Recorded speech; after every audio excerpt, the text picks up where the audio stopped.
Meu nome é Emberi, aos 29 anos. Sou o que a maioria das pessoas chamaria de bem-sucedida. Tenho um ótimo emprego em uma empresa de marketing, um belo apartamento na cidade e dinheiro suficiente para viver com conforto.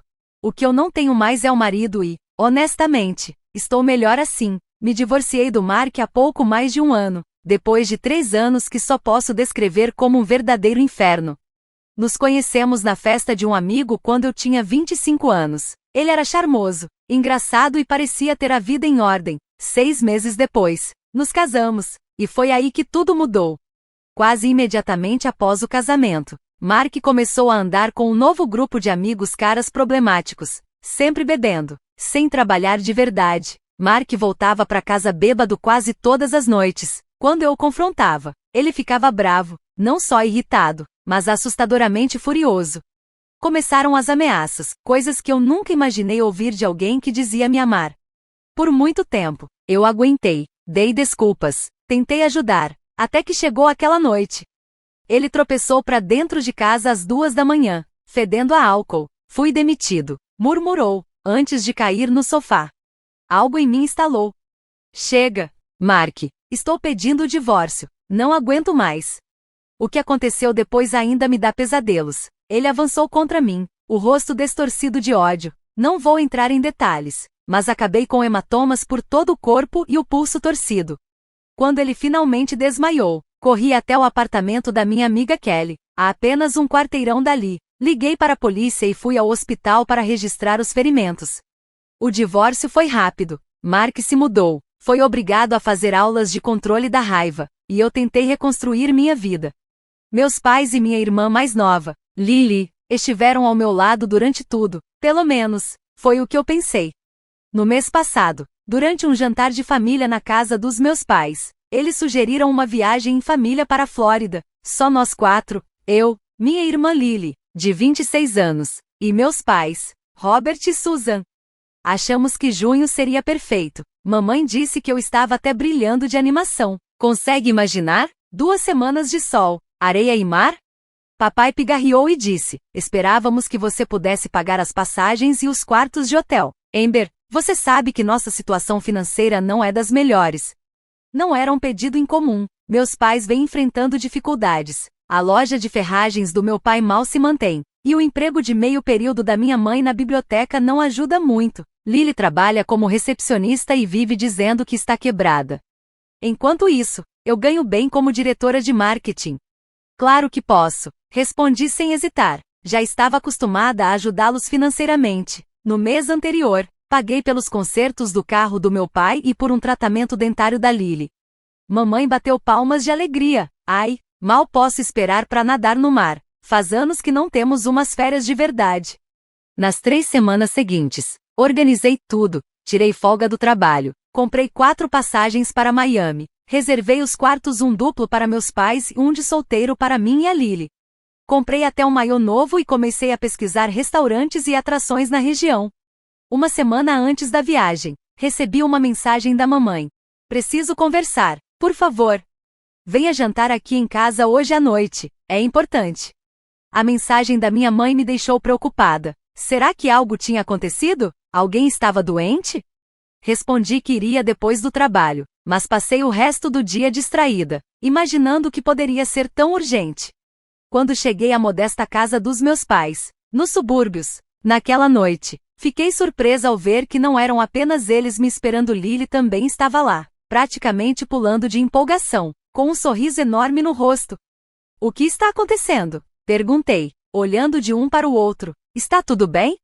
Eles trocaram olhares. Vamos conversar durante o jantar, disse meu pai, me conduzindo até a sala de jantar.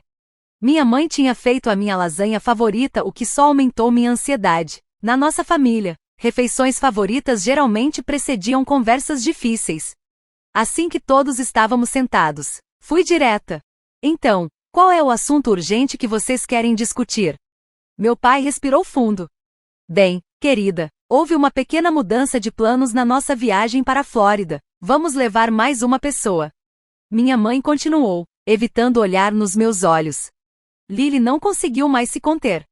Estou noiva, disse, levantando a mão esquerda para exibir um anel de diamante modesto. E meu noivo vai com a gente pra Flórida.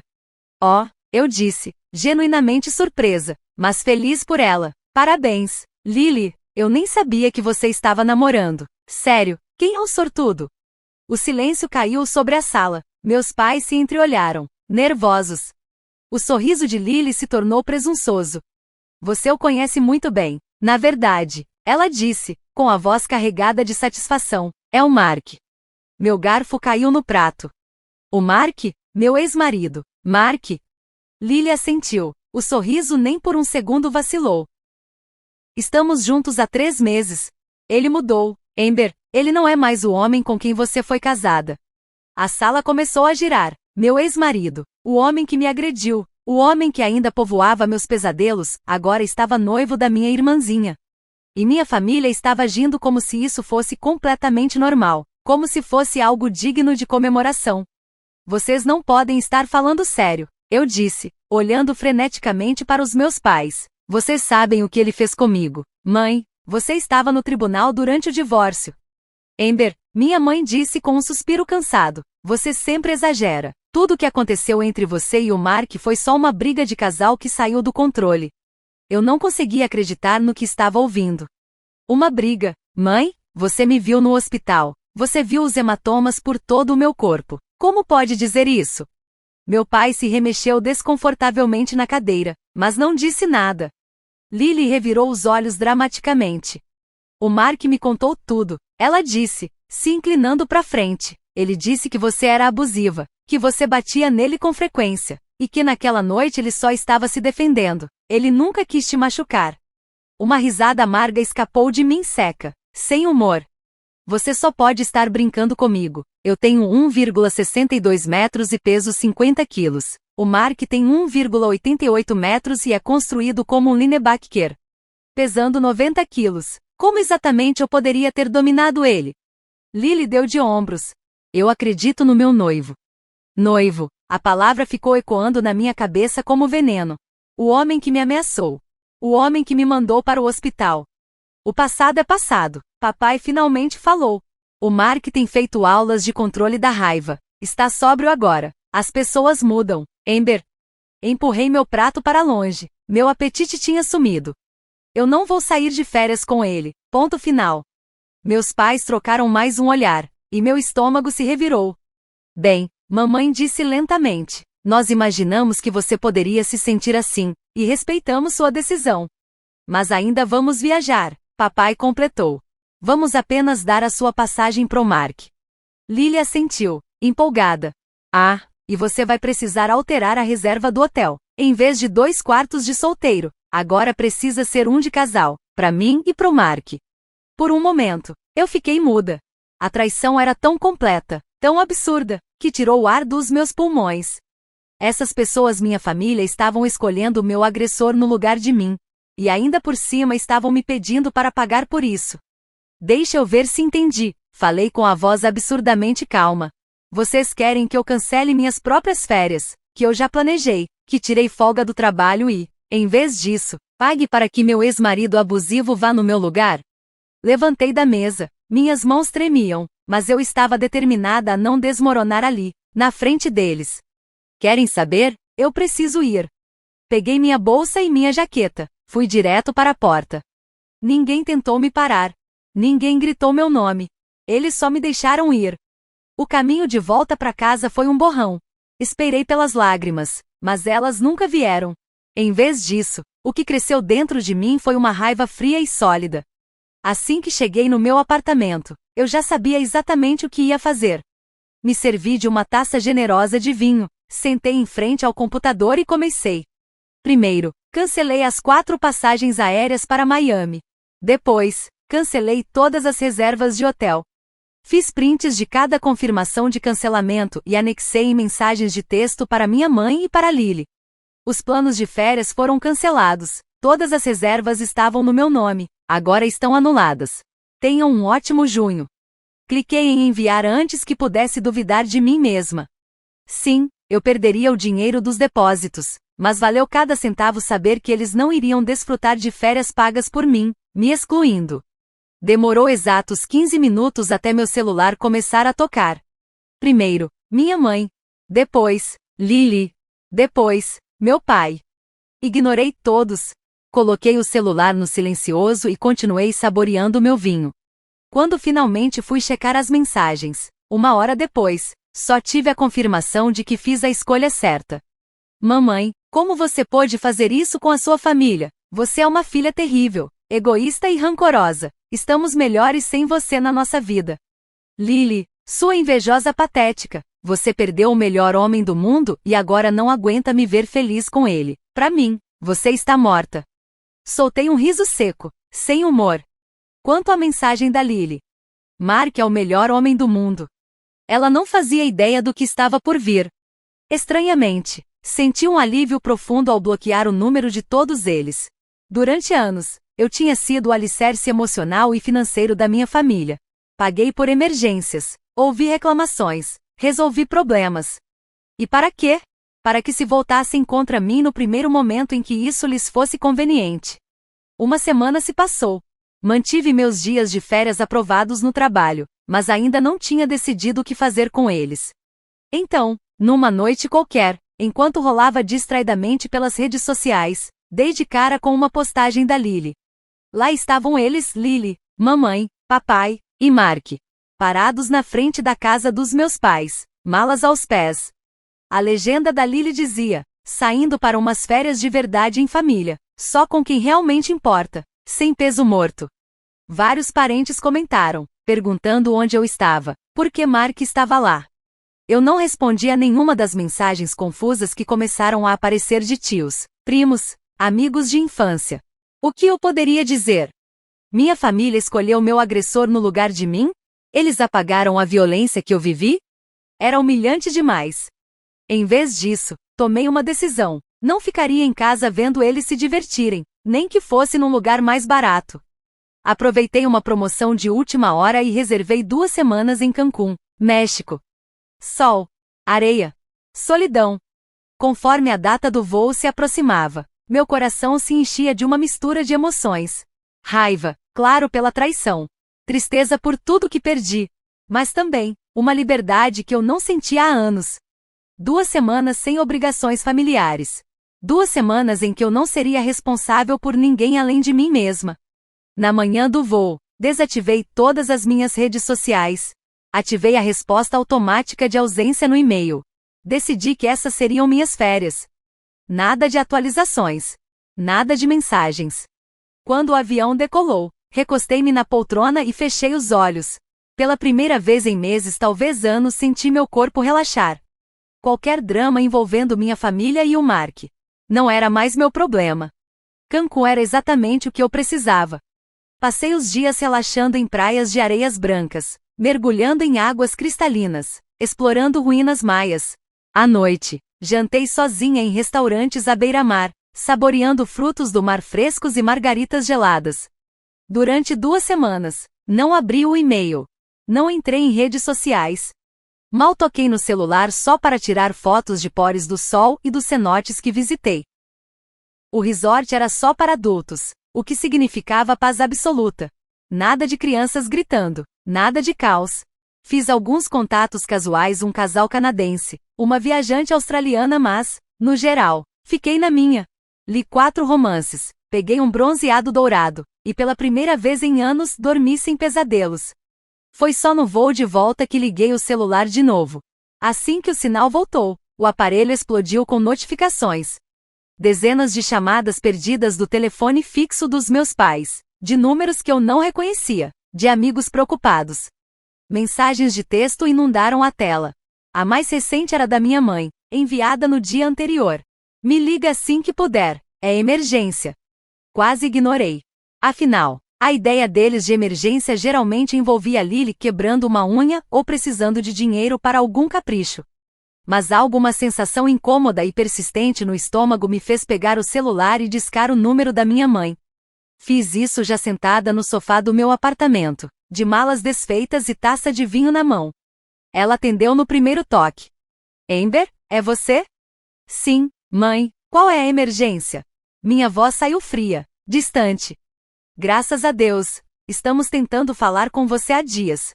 Ela parecia genuinamente aflita. É sobre as férias. E o Mark? Não estou interessada em saber sobre o tempo maravilhoso de vocês em família com o meu ex-abusivo. Respondi, já esticando a mão para encerrar a ligação. Não, espera. A voz dela aumentou. Foi um desastre. Amber, você estava certa sobre ele. Isso me fez parar. O que aconteceu? A história se desenrolou. Eles tinham ido para um resort de praia barato na Carolina do Sul. O primeiro dia foi tranquilo, fizeram o check-in, curtiram a piscina, jantaram em família. Mas na segunda noite, Lily voltou mais cedo para o quarto, reclamando de dor de cabeça, enquanto meus pais e Mark foram ao bar do hotel. Ele disse que ia ao banheiro, explicou minha mãe, mas ficou fora por mais de 1 hora. Seu pai foi procurá-lo e não conseguiu encontrá-lo em lugar nenhum. Eventualmente, papai voltou para o quarto para ver como Lily estava e a encontrou chorando, completamente em choque. Ela tinha pegado Mark na cama com uma funcionária do hotel. A mesma jovem que tinha feito o check-in deles. Houve uma cena horrível, continuou mamãe. Mark começou a gritar com a Lily, xingou ela, perdeu totalmente o controle. Quando seu pai tentou intervir, ele empurrou ele, disse que todos nós íamos nos arrepender por contrariá-lo. Depois, ele simplesmente foi embora, arrumou as coisas dele e sumiu com aquela mulher. Eu não fiquei surpresa, mas confesso que fiquei surpresa por eles estarem surpresos. Bem, falei sem emoção, vocês colheram o que plantaram, o Mark sempre foi o Mark. Isso não é tudo, disse minha mãe, agora com a voz mais baixa. Na manhã seguinte, seu pai e eu descobrimos várias cobranças nos nossos cartões de crédito, milhares de dólares. Ela fez uma pausa. Como a gente mantém os PINs anotados nas carteiras, ele deve ter visto. Ele fez saques enormes nos 2 cartões antes de ir embora. Eu não consegui evitar. Soltei uma risada. Não era engraçado. Não de verdade. Mas a ironia era impossível de ignorar. Então deixa eu ver se entendi, disse eu, surpreendentemente calma. O meu ex-marido abusivo, que todos vocês defenderam e colocaram no meu lugar, não só traiu a Lily como também roubou vocês. Estávamos erradas. Amber, disse minha mãe, quase num sussurro. Vamos entrar com um processo contra ele pelo roubo, mas... Ela hesitou. Estamos precisando de ajuda. Não temos dinheiro para voltar para casa e as operadoras dos cartões só vão reembolsar depois que a investigação terminar. E aí estava. O verdadeiro motivo da ligação. Não era um pedido de desculpas. Não era um arrependimento sincero. Era um pedido de dinheiro. Deixa eu ver se entendi de novo. Falei, agora com a raiva me preenchendo por dentro. Você me renegou, me chamou de egoísta, ingrata, disse que eu estava morta para você. Escolheram meu agressor no meu lugar, e agora querem que eu salve vocês? Somos uma família, disse minha mãe, como se isso justificasse tudo. Não, respondi firme. Você deixou bem claro que não somos. Você me disse que eu estava morta para você. Pois bem, considere que continuo. Desliguei. E imediatamente bloqueei os números deles. Nos dias seguintes, comecei a receber ligações de tias, primos, conhecidos. Tios e amigos da família começaram a me ligar, um por um, dizendo como meus pais e minha irmã estavam sofrendo, como precisavam da minha ajuda, como a família deveria se manter unida. Bloqueei cada número assim que as ligações chegavam. Foi então que começaram a aparecer primeiro no meu prédio. O porteiro, seguindo as instruções que eu já havia deixado, se recusou a deixá-los entrar. Depois, tentaram no meu trabalho. A segurança os escoltou para fora imediatamente. Foi exaustivo, constrangedor, mas eu continuei firme. Senhora Mitchell, disse um dos seguranças do meu escritório, depois de retirar meu pai pela segunda vez, deseja que coloquemos seus familiares na lista de acesso permanentemente negado? Assenti, sentindo uma mistura estranha de tristeza e determinação. Sim, por favor, e obrigada por lidar com isso com tanta discrição. Fiz o mesmo no meu prédio, pedindo ao concierge que nunca permitisse a entrada dos meus pais ou da minha irmã. Parecia extremo, mas era necessário.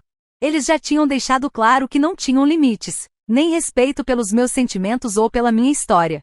Com o passar das semanas, os boatos começaram a chegar.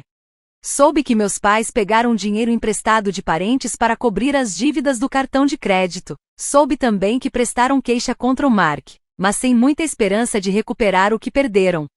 Lily, disseram, estava fazendo terapia. Estava devastada não só pela traição de Mark, mas também pelo abandono da minha parte.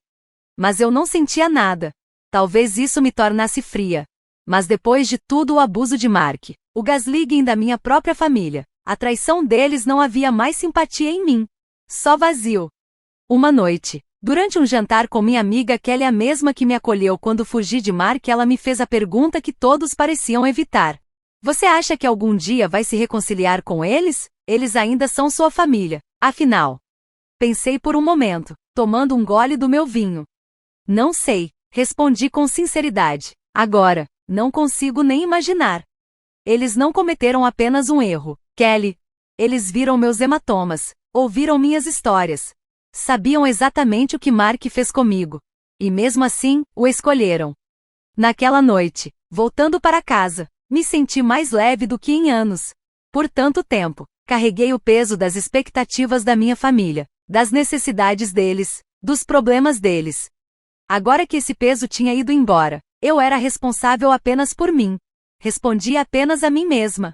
3 meses se passaram desde aquele último telefonema com minha mãe. O outono chegou, trazendo o frio e as folhas mudando de cor. Minha vida encontrou um ritmo tranquilo. Trabalho, exercício, jantares com amigos, passeios de fim de semana. Até comecei a sair com algumas pessoas. Nada sério, cafés, jantares, conversas leves com homens interessantes que me faziam rir.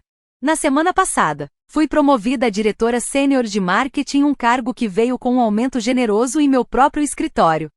Comemorei comprando um par de sapatos absurdamente caros que eu estava namorando há meses.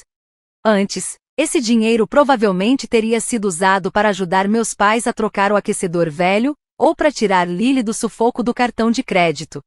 Ainda ouço falar deles, de vez em quando. Meu primo, Jamie, me liga a cada poucas semanas.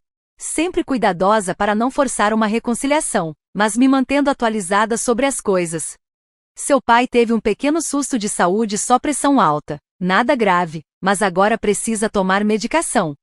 Sua mãe pegou mais horas na biblioteca. Lily voltou a morar com eles. Quebrou o contrato do apartamento, parece que não conseguia mais pagar o aluguel sozinha. Mais importante ainda, a investigação policial sobre o roubo de Mark não deu em nada. Ele sumiu completamente, provavelmente com aquela funcionária do hotel, e não usou nenhum cartão ou conta rastreável desde então. O banco dos meus pais se recusou a cobrir os saques fraudulentos, já que eles tinham deixado os PINs anotados em suas carteiras, uma clara violação das políticas de segurança. Ela perguntou de você de novo, Jamie disse durante nossa última ligação. Sua mãe queria saber se você mudou de número. Não mudei, respondi, só não atendo às ligações dela. Jamie hesitou. Lily tá passando por um momento difícil, foi diagnosticada com depressão. Senti uma pontada breve de compaixão, rapidamente sufocada pela lembrança do rosto dela, toda arrogante, quando anunciou o noivado com Mark. Sinto muito por saber disso, disse, e era verdade. Eu não desejava sofrimento à minha irmã, apesar de tudo. Mas também, não estava pronta para estar lá por ela. Eu entendo, Jamie suspirou, eles realmente bagunçaram tudo. Sim, bagunçaram mesmo. Depois daquela ligação, sentei na varanda com uma taça de vinho na mão, observando as luzes da cidade piscarem conforme o céu escurecia. Parte de mim se perguntou, será que estou sendo dura demais? Será que estou sendo implacável? Família não deveria ser sobre segundas chances? Mas então me lembrei do rosto da minha mãe, quando ela descartou meus hematomas como exagero. Do silêncio do meu pai, enquanto tudo acontecia diante dele. Das mensagens cruéis da Lily. Das postagens nas redes sociais, zombando da minha dor. Não era dureza, era autocuidado. Finalmente, eu estava me valorizando o suficiente para estabelecer limites. Meu terapeuta, sim, comecei a fazer terapia depois de toda essa tempestade, disse algo que carrego comigo. Você não está cortando eles por vingança, ela disse na última sessão. Você está se protegendo de pessoas que já mostraram não serem confiáveis com o seu bem-estar. Às vezes, me pego pensando, e se eu tivesse ido naquela viagem para a Flórida, como planejado? Será que o Mark teria mostrado suas verdadeiras cores? Será que minha família teria finalmente enxergado quem ele era? Ou será que teriam continuado inventando desculpas para ele? Talvez eu passasse 2 semanas fingindo que estava tudo bem, enquanto por dentro, morria um pouco mais. Eu nunca vou saber. Honestamente, ainda bem. Cancelar aquela viagem foi a melhor decisão que eu poderia ter tomado. Mesmo que na época não tenha sido pelos motivos certos, ainda assim foi a escolha certa. Ontem, recebi uma carta pelo correio. Correio de verdade papel, envelope, carimbo local. Era da minha mãe. Reconheci na hora a caligrafia elegante de professora no envelope. Quase joguei fora sem abrir. Mas a curiosidade falou mais alto. Me vi sentada no balcão da cozinha, abrindo cuidadosamente o envelope com uma faca. Querida Amber, começava. Não sei se você vai ler isso, mas precisei tentar mais uma vez. A carta era longa 4 páginas, frente e verso, com a caligrafia da minha mãe. Ela escreveu sobre o quanto estavam errados, sobre o quanto foram cegos. Detalhou as maneiras como Mark manipulou Lily, aos poucos afastando-a dos amigos, enchendo a cabeça dela com mentiras sobre mim, sobre o relacionamento deles. Contou que, depois que ele os deixou presos naquele hotel, encontraram um pequeno saco com comprimidos no quarto, drogas que nem sabiam que ele estava usando. Devíamos ter acreditado em você, ela escreveu. Não há desculpa para o que fizemos. Traímos você da pior maneira possível. E estamos convivendo com isso todos os dias. Ela não pediu dinheiro. Não implorou por perdão. Só perguntou se, um dia, eu estaria disposta a conversar. No fim da última página, ela incluiu seu novo número de celular. Dobrei a carta com cuidado, coloquei de volta no envelope e guardei na gaveta da minha escrivaninha. Não estou pronta para responder. Não estou pronta para decidir. Hoje de manhã, acordei, fiz meu café, olhei minha agenda, almoço com a Kelly, uma apresentação para um cliente à tarde, e um jantar com o Alex, um homem que estou conhecendo, casualmente, há algumas semanas. Enquanto tomava meu café na varanda, o céu era tingido por tons de rosa e laranja com o nascer do sol. E eu me sentia contente. Não exatamente feliz. Ainda existe tristeza em mim, por tudo que perdi. Ou talvez, pelo que nunca tive, de fato. Uma família que me escolheria. Pais que me protegeriam. Uma irmã que acreditaria em mim. Mas eu construí uma boa vida. Tenho amigos que me apoiam, uma carreira que gosto, uma casa que me acolhe. Mais importante, me libertei da obrigação de sempre resgatar pessoas que jamais fariam o mesmo por mim. Vou ligar para o número da carta? Não sei. Não hoje. Talvez não amanhã. Talvez demore meses ou até anos. Mas uma coisa eu sei, não estou mais com raiva. Não com raiva de verdade. E isso já é progresso. Ainda assim, não estou pronta para deixá-los voltar para minha vida. A confiança, quando é quebrada de forma tão completa, não se reconstrói facilmente. E eu sinceramente não sei se quero reconstruí-la. Por agora, estou focada em mim, na minha cura, em fortalecer laços com quem me valoriza, com quem acredita em mim, com quem respeita meus limites. Talvez um dia eu esteja pronta para ter uma conversa com minha mãe, ouvir as desculpas de Lily, olhar nos olhos do meu pai de novo. Mas será nos meus termos. Quando e se eu estiver pronta. E com a certeza de que eu não sou mais a consertadora da família. Não sou mais o banco. Não sou mais quem sacrifica o próprio bem-estar para manter todo mundo confortável.